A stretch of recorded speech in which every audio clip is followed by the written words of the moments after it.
이것이 무엇을 상징하는지는 오늘 17장 내용 자체에서 이미 명확하게 이야기를 하고 있습니다. 오늘 17장 마지막 18절에 보시면 내가 본 그 여자는 땅의 왕들을 다스리는 큰 성이라 말씀하고 있습니다. 땅의 왕들을 다스리는 큰 성, 그 성은 바로 바벨론이라는 이름으로 계속해서 불리고 있습니다. 앞에서 말씀드린 바와 같이 요한계시록에서 바벨론이라는 이름은 사실 그 요한이 계시록을 기록하고 있는 그 당시에 바벨론이라는 이름은 이미 까마득한 고대에 사라진 그러한 나라인데, 그 바벨론이라는 이름으로 상징적인 것을 가리키고 있는 것입니다. 그래서 요한 시대로 말하자면 성도들을 핍박하고 있는 제국의 세력, 로마 제국을 말하는 것입니다. 그래서 요한 시대에 있어서 지금 말하는 음녀는 바로 그 로마 제국의 중심부를 차지하고 있는 큰 성, 바로 로마 도시, 그 핵심부를 말하고 있는 것입니다. 그리고 그 여인이 타고 있는 짐승은 로마 제국, 역시 앞에서는 또 이 짐승이 다니엘에서부터 이어서 계속해서 온 세상을 쥐고 흔들려고 하는 그러한 제국의 권력을 상징한다 이미 말씀드렸습니다. 그래서 똑같은 로마 제국을 말하는 것인데, 짐승은 그 로마 제국의 정치적 권력, 그리고 그것을 다스리는 왕, 거기에 더 집중을 하는 측면이라면, 오늘 음녀라는 존재로 갑자기 새롭게 이야기하는 것은 오늘 본문과 같이 경제적인 면, 상업적인 면, 그의 어떤 재물과 그 경제적인 면에 관련된 온 세계를 지배하는 능력을 가리키는 것임을 오늘 본문을 통해 알 수 있습니다. 중요한 것은 이 음녀와 짐승이 어떠한 존재냐라는 것입니다. 성경에 보면 구약에서부터 일찍이 음녀의 이미지로, 그러한 표상으로 나타내는 그러한 이야기들이 많이 등장합니다. 여인 자체의 어떤 문제를 보이는 것이 아니라 성경에는 두 여인의, 비유적인 두 여인의 이미지가 늘 나옵니다. 하나는 음녀로 상징되는 것이고 하나는 지혜로운 여인으로 나타나는 것입니다.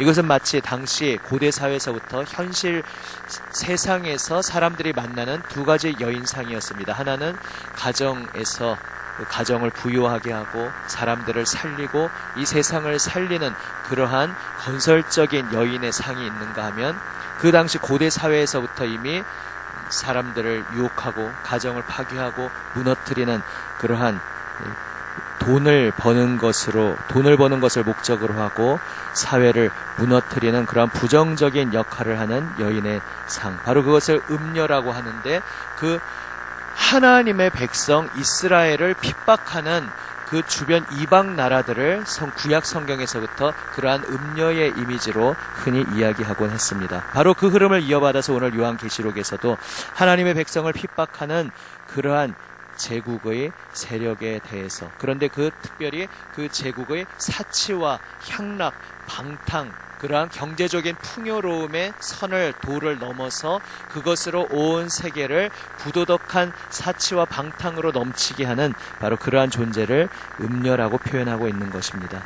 여기에서 우리 믿는 이들에게 이 본문이 어떠한 의미가 됩니까? 그 여인은 믿는 이들과 어떤 관계 속에 있습니까? 6절 말씀과 같습니다. 6절을 다시 한번 함께 읽습니다. 6절 말씀입니다. 또 내가 보매 이 여자가 성도들의 피와 예수의 증인들의 피에 취한지라. 내가 그 여자를 보고 놀랍게 여기고 크게 놀랍게 여기니. 그 음녀는 하나님의 백성을 핍박하는 존재입니다. 일찍이 구약성경 처음에서부터 세속 도시에 대해서 성경은 그다지 우호적인 시각을 가지고 있지 않습니다.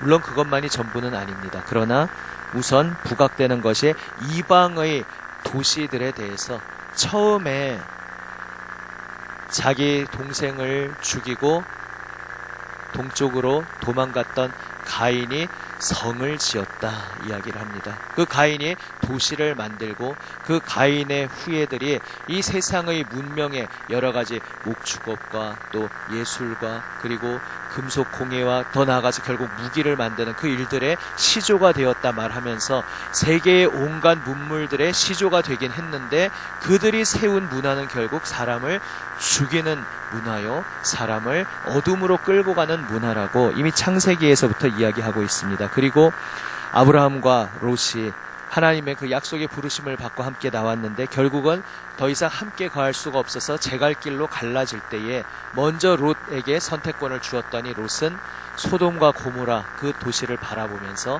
마치 에덴 동산 같고 또한 그 당시 그 세계관에서 최고의 그것을 상징하는 애굽에 비유하면서 애굽의 풍요로운 땅과 같았다 하면서 그 소돔과 고모라로 이동하는 것을 보게 됩니다. 결국 그곳에서 롯은 자기 개인적으로는 신앙을 지킨다고 분투했지만 자기 자신의 신앙에 머무를 뿐 자신의 가족에게도 영향력을 미칠 수 없었고 그 도시에서도 그는 간신히 그저 쏟아져 들어오는 세상 문물 속에서 꼼짝 못하고 자신의 생명 하나만 겨우 건지는 그러한 존재로 등장합니다.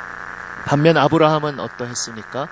이제 그 소돔과 고모라를 비롯한 그 작은 도시들의 연합이 좀 더 큰 세력에 의해서 큰 침략을 받는 일이 일어납니다. 그리고 아시다시피 그 전쟁에 휘말려서 롯이 가족이 포로로 끌려가게 됩니다. 그때 아브라함이 이제 자신이 훈련시키고 있던 318명의 사람들을 장정들을 거느리고 갑니다. 말이 318명이지 거대한 지금 나라들 간의 전쟁에서 전에 한번 창세기에서 말씀드렸지만은 300여 명의 사람을 끌고 갔다. 마치 오늘날 지금 막 나라 간의 전쟁이 일어나고 있는데 마을에서 주민 여러분 각자 손에 들 것을 들고 나와 보십시오 하니까 낫과 곡괭이 막 이런 거 들고 이제 뛰어 들어갔다. 좀 이러한 그림인 것입니다. 말도 안 되는 장면인데 거기서 롯의 일행을 구출해서 돌아옵니다. 그러니까 뭐 나라를 크게 치고 이런 것은 아니지만 그러나 놀랍게도 나라를 대항하여서 치고 그들로부터 목적한 바 내가 사랑하는 이들 롯과 또 함께 포로로 끌려갔던 이들을 그 소돔에서 포로로 끌려갔던 이들을 구해오는 놀라운 승리를 거둡니다. 그런데 이제 그렇게 승리를 거두고 돌아오자 소돔 왕이 반겨 맞으면서 이 전쟁의 전리품을 취하시오하고 굉장히 막 친한 척을 합니다. 그때 아브라함의 태도가 어떠합니까? 이 전쟁에서 전리품으로 얻은 것은 왕이시여 그냥 당신이 다 취하소서. 내가 당신으로 인하여 소돔의 왕으로 인하여 내가 부를 축적하게 되었다는 그러한 이야기를 듣기를 원하지 않습니다. 단호하게 소돔과 그 세력과 선을 긋는 모습을 보게 됩니다. 물론 성경에는 도시의 긍정적인 그림도 나옵니다. 바로 예루살렘입니다. 물론 현실의 이 땅의 예루살렘은 결국은 신약 성경에 와서 특별히 계시록에 와서도 하나님의 백성을 핍박하는 그러한 소돔, 애굽과 동일시 되는 이름으로 등장하는데 그 이 땅의 예루살렘이 아니라 하늘로부터 오는 새 예루살렘, 하나님께서 우리에게 새 하늘과 새 땅으로 주시는 그 새 세상은 역시 도시의 모습으로 내려옵니다. 이 부분에 대해서는 이제 나중에 좀 더 자세히 말씀드릴 기회가 있을 것입니다. 오늘은 여기에서 첫 번째 말씀드릴 그 부분에 먼저 초점을 맞추고자 합니다.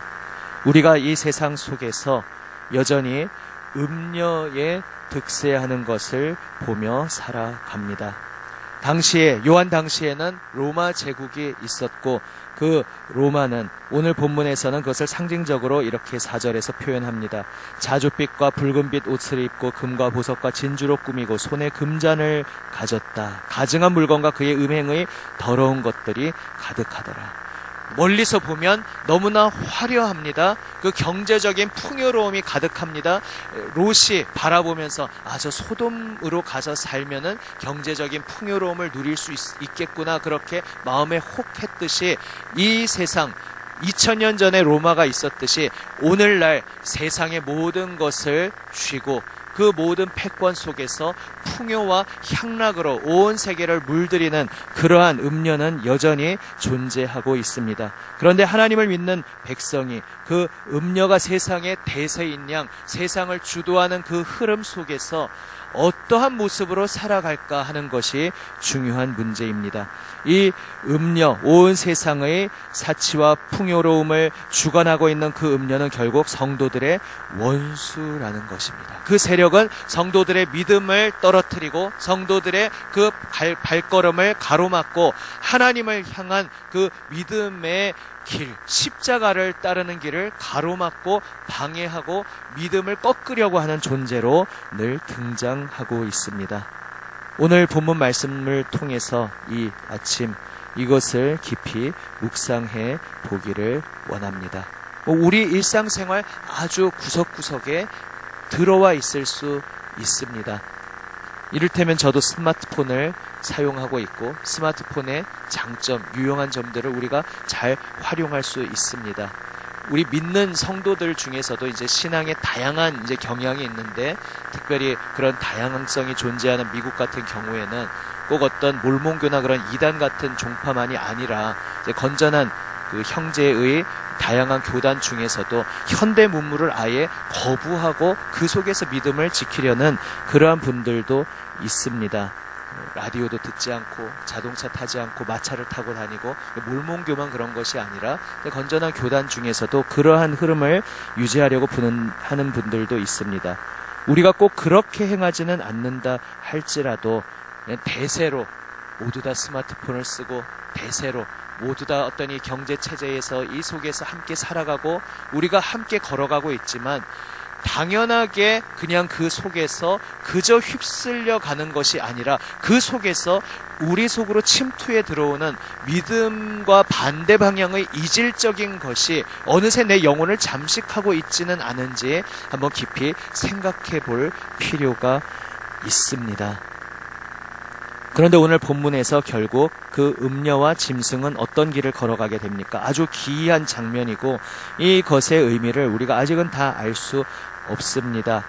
음녀가 짐승을 타고 있었는데 그 정치적 권력과 그 경제적인 풍요로움이 결탁되어 있었고 그 정치적인 임금과 그것으로 인한 로마 그 도시가 하나였었는데 결국은 짐승과 그 짐승의 세력을 따르는 열왕이 그 음녀를 미워하면서 망하게 하고 불로 태워버렸다 후반부에 나오고 있습니다. 아마도 이것은 당시 요한 시대에 이제 죽은 것 같았으나 새롭게 살아나는 짐승이라는 것이 네로 황제의 이미지를 가지고 있는 존재인데 네로 황제가 다시 살아 돌아올 것이다. 네로 황제가 저 로마 동쪽 국경 바깥에 있는 늘 로마를 위협하던 그 파르티아라는 그 제국의 세력, 그 군대를 이끌고 동쪽으로부터 와서 이 로마를 멸망시킬 것이다. 그러한 흉흉한 전설이, 소문이 당시에 있었다고 합니다. 그 이미지를 그대로 가져와서 마치 그러한 네로의 전설처럼 이 새롭게 없어진 듯 했으나 새롭게 등장하는 이 어떠한 권력자가 이제 자신의 기반이 되던 그 모든 것까지도 다 그냥 짓밟아 버릴 만큼 그만큼 더 이상 세상에 두려운 것이 없어졌다는 것이죠. 자신의 지지 기반이 되던 모든 것들도 다 짓밟아 버리고 이제는 자신의 노골적인 그 야욕을 드러낼 것이라는 그러한 이야기를 하고 있는 것입니다. 예수님께서 다시 오실 것을 기다리는 이 시대를 살고 있는 우리들이 이제 어떠한 형태로 나타날지 모르지만 오늘 이 시대에도 이미 음녀와 짐승이 우리 주변을 둘러싸고 있고 또 지금이 이미 마지막 때이지만 마지막 때 중에 마지막 때에 우리가 알지 못하는 어떠한 형태로 이러한 사건들이 또한 일어날 수 있습니다. 그런데 여기서 중요한 것은 무엇입니까? 14절 말씀과 17절 말씀에 우리가 가슴에 새길 중요한 결론이 있습니다. 먼저 14절을 함께 읽겠습니다. 14절입니다. 그들이 어린 양과 더불어 싸우려니와 어린 양은 만주의 주시오 만왕의 왕이심으로 그들을 이기실 터이요 또 그와 함께 있는 자들 곧 부르심을 받고 택하심을 받은 진실한 자들도 이기리로다. 아멘. 이 짐승과 열불로 나타나는 열왕들이 온 세상의 패권을 다 쥐고 있는 것 같지만 결국 그들은 어린 양에 의해 패배할 수밖에 없는 운명을 가지고 있다는 것입니다. 그림으로 보면 아주 이해가 되지 않는 것입니다. 그 흉측한 짐승과 아무것도 없는 연약한 연약하고 연약해 보이는 어린 양이 맞붙었는데 어린 양이 승리할 것이다 말씀하고 있는 것입니다.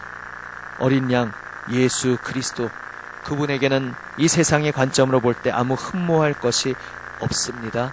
십자가의 죽음은 세상 관점으로 볼 때는 미련한 것이요 무능한 것입니다. 그러나 우리는 고백합니다. 예수 그리스도 그 십자가의 죽음만이 온 세상을 살리고 우리의 가정을 살리고 나의 삶의 현장 일터를 살리고 내가 살아가는 이 모든 세상에게 참 생명을 주는 유일한 길이라는 것을 우리는 고백합니다. 그러므로 오늘 하루를 살아가면서 또한 우리의 평생의 삶을 살아가면서 우리는 롯의 길을 걸어갈 것이냐 아브라함의 길을 걸어갈 것이냐 선택의 갈림길에 서 있습니다. 소돔을 보며 흠모하였던 것처럼 이 세상 그 온갖 풍요로움과 향락을 제공하여서 나도 거기에 좀 기대어서 거기에 편승해서 살고 싶은데 거기에 편승하기 시작하면은 결국은 거기에 먹혀버린 롯의 가정처럼 될 수 있다는 것입니다. 그래서 아브라함이 그 소돔과 철저하게 선을 그었던 것, 사실 자신이 그 식솔들을 거느리고 가서 전쟁에서 이겼고 그 전리품을 취하는 것 마땅하지 않습니까? 하지만 아브라함은 자신과 한편이 되어 주어서 갔던 그 이웃들은 어쨌든 그 사람들은 자기 보상을 받아야 하니까 나와 함께 돕기 위해 함께 갔던 내 이웃, 자신의 직접 가족이 아닌 거죠. 그 이웃들에게는 자신의 몫을, 수고비를 포상해 주시오. 하지만 나와 우리의 부족은 당신이 주는 것 정말 한 톨도 받지 않겠습니다. 굉장히 매몰차게 소돔 왕에게 말했던 그것이 무엇을 의미하는지, 오늘 우리 믿음의 길을 걸어가는 데 있어서 이 세상 속에서 우리로 하여금 무엇을 구체적으로 적용하게 할 것인지 한번 깊이 묵상하는 오늘 이 하루 또한 이 2주간의 시간이 되기를 원합니다. 마지막 17절 말씀을 함께 읽습니다. 17절 말씀입니다. 이는 하나님이 자기 뜻대로 할 마음을 그들에게 주사 한 뜻을 이루게 하시고 그들의 나라를 그 짐승에게 주게 하시되 하나님의 말씀이 응하기까지 하심이라. 아멘. 짐승과 음녀가 서로 물고 먹으면서 악의 세력은 결국 자중질환을 일으킨다는 것입니다. 지금 우리나라 정세도 여러 가지 생각하게 하는 바가 있습니다. 결국은 하나님께서 이 민족을 긍휼히 여기시고 합력하여 선을 이루시는 방향으로 끌고 가실 수 있는데 그 속에서 악의 세력과 정의로운 세력이 있느냐? 그럴 수도 있지만 그 모든 이전 투구 속에서 진실한 마음을 가지고 걸어가는 분들도 있으시겠지만 또 많은 이들은 마치 이 대세의 흐름 속에서 자신이 정의로운 존재인 양 그렇게 목소리를 높이고 있지만 그러나 결국은 이합집산하는 그러한 권력의 속성을 따라가는 이들도 참 많습니다. 오해하지 마시기 바랍니다. 무슨 특정 정당을 놓고 빗대어서 이야기하는가 보다 그런 것이 아니라 원래 정치 권력의 속성이 그렇다는 것입니다. 그러므로 우리는 이 시대 또 지금 선거를 앞두고 있는 시점에서도 그냥 어떤 사람을 우상으로 삼아서 할 것이 아니라 모든 것을 객관적으로 냉철하게 보면서 그래도 차선보다 그래도 최선은 없다 할지라도 무엇이 지금 우리 이 민족에게 필요할지 그것을 지혜롭게 구하면서 기도해야 할 것이지 어떤 것을 그것이 사람의 성향에 따라서 좀 보수적인 진영이실 수도 있고 또 반대쪽의 진영일 수도 있지만 어떤 한쪽의 흐름이 마치 절대 진리인 양 그렇게 결합해 버리는 것은 우리 믿음의 길을 걸어가는 사람에게 있어서는 조금 조심해야 할 부분일 수 있습니다. 이 이전 투구에 서로 권력과 그 세력들이 물고 먹히는 이 사건들도 방금 읽으신 17절 말씀 속에서 보면 결국은 하나님께서 그 모든 역사 가운데 하나님의 섭리 가운데 진행된 것이다 말씀하고 있는 것입니다. 주님의 사랑받는 여러분, 이 거칠고 험한 세상 살아가시면서 우리 가정과 내 일터의 어떤 경제적인 상황과 여러 가지 우리의 걸어가는 발걸음이 이 거대한 경제의 흐름에 그 속에 같이 휩쓸려가는 마치 거대한 물결 위에서 그 물결에 따라서 이리저리 떠내려가는 작은 낙엽 잎사귀 같은 존재가 우리 가정, 나의 일터라는 그러한 생각이 드실 수 있습니다. 그러나 아브라함 같은 믿음의 담대함을 우리가 가질 필요가 있습니다. 그 거대한 물결 속에서, 그러나 이 모든 역사를 주관하시는 분은 하나님이시요, 이 거대해 보이고 모든 것을 쥐고 흔드는 것 같은 이 세상 권세가 최종 승리자인 것 같지만, 이 세상 관점으로 볼 때 아무것도 아니고 연약해 보이는 그 예수 그리스도 십자가의 길만이 진리의 길이라는 것을 기억하시면서 나의 가정과 일터, 나의 모든 삶의 선택의 갈림길 속에서 당장 힘들지만, 당장 여러 가지 고민이 되지만, 그 속에서 내가 늘 모든 것을 결정하고 생각하고 기도하는 항상 그 기준점은 예수 그리스도께서 무엇을 원하시는가, 예수 그리스도 걸어가신 그 십자가의 길을 따르는 길이 과연 어떠한 길인가 영적으로 깨어서 분별하며 가는 우리 모두가 되시기를 바랍니다. 이 세상 역사의 모든 것은 결국 하나님의 뜻대로 흘러갑니다. 그러므로 두려워하지 말고 거센 물결에 휩쓸려가는 작은 잎사귀 같은 나의 존재를 할지라도 이러한 작은 잎사귀 같은 나를 붙들어 주시고 보호하여 주시고 그 삶의 발걸음을 인도하시는 분은 나의 주 하나님이시요, 나를 위해 죽으시고 부활 승리하신 그 권세의 예수 그리스도시라는 것을 기억하며 오늘 하루 나의 모든 삶을 주님 손에 맡기고 기도하며 나아가는 우리 모두가 되시기를 우리 주님의 이름으로 축원합니다. 아멘. 기도하시겠습니다. 함께 한번 통성으로 주님 앞에 기도하기 원합니다. 오늘 말씀 속에서 나에게 특별히 주님께서 말씀하여 주시는 그러한 것, 회개의 고백 혹은 감사의 고백 혹은 주여 이러이러하게 붙잡아 주옵소서 간구하는 고백, 또 헌신과 결단하는 고백, 지금 내가 주님 앞에 가장 드리기 원하는 기도의 제목으로 한번 통성으로 기도하시겠습니다. 주여 3번 부르짖고 함께 기도하시겠습니다.